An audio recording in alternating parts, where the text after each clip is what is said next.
भाग 22 प्रेमाची खरी परीक्षा. मागील भागात रोहन आणि स्नेहाचं प्रेम दिवसेंदिवस अधिक घट्ट होत होतं. लाँग डिस्टन्स असूनही दोघे एकमेकांना वेळ देत होते, काळजी घेत होते आणि भविष्याची सुंदर स्वप्न पाहत होते. पण प्रत्येक प्रेमाची एक परीक्षा असते. एक संध्याकाळ स्नेहा बाल्कनीत उभी होते. हातात फोन होता, पण मनात अनेक प्रश्न.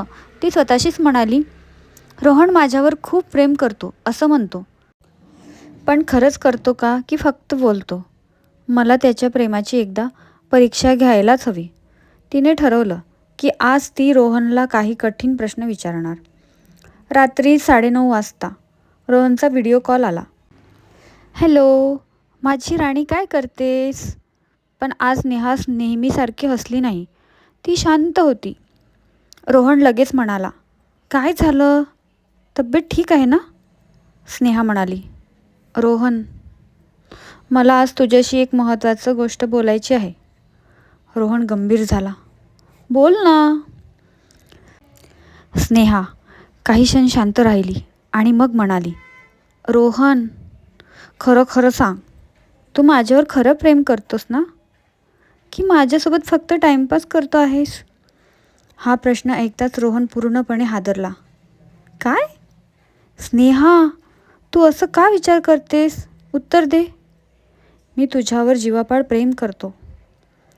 नाही, मला तुझ्या शब्दावर नाही, मनावर विश्वास ठेवायचा आहे. रोहनला काहीच समजत नव्हतं. त्याला कल्पनाही नव्हती की स्नेहा त्याची परीक्षा घेत आहे. स्नेहा पुन्हा म्हणाली, समज, उद्या मी तुझ्या आयुष्यातून कायमची निघून गेली तर? रोहनच्या डोळ्यात पाणी आलं. असं पुन्हा कधी बोलू नकोस. तुझ्याशिवाय माझं आयुष्य अपूर्ण आहे. हे फक्त बोलणं आहे रोहन. रोहन शांत झाला. काही सेकंद दोघेही काही बोलले नाही. मग रोहन हळूच आवाजात म्हणाला, स्नेहा, मी तुला एक प्रश्न विचारू? विचार. जर मी तुझ्यासोबत खोटं प्रेम करत असतो तर मी माझ्या आईपर्यंत तुझ्याबद्दल सांगितलं असतं का? स्नेहा गप्प झाली. रोहन पुढे म्हणाला, माझ्या आईला सुरुवातीला हे नातं मान्य नव्हतं, तरीसुद्धा मी तिच्यासमोर तुझ्यासाठी उभा राहिलो. मी स्पष्ट सांगितलं की मला लग्न करायचं असेल तर फक्त स्नेहाशीच करायचं आहे. मी तर आईला हेही सांगितलं होतं की जर स्नेहाशी लग्न झालं नाही तर मी आयुष्यभर अविवाहित राहील.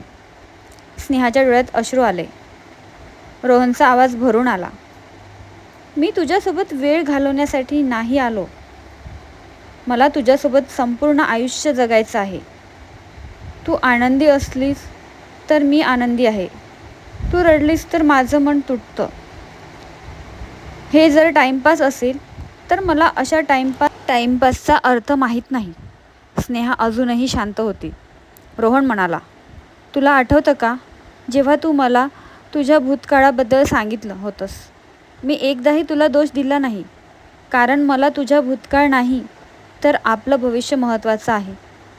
हे प्रेम नसलं तरी मी इतक्या संकटामध्ये तुझ्यासोबत उभा राहिलो असतो का?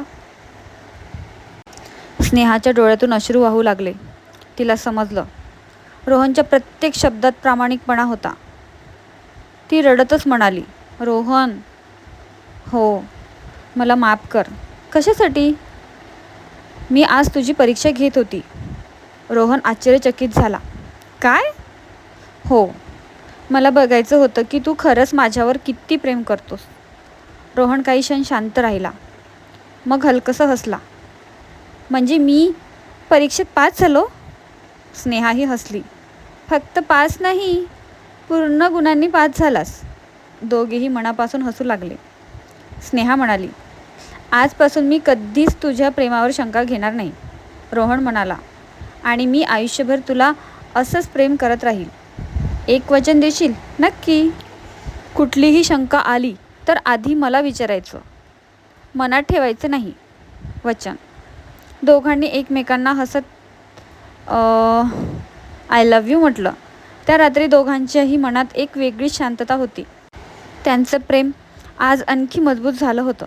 पण प्रेमाची ही परीक्षा जरी संपली असली तरी नियतीने त्यांच्यासाठी अजून एक मोठी परीक्षा ठेवली होती. ती परीक्षा कोणती असेल ते पाहूया पुढच्या भागात. भाग 23 मध्ये.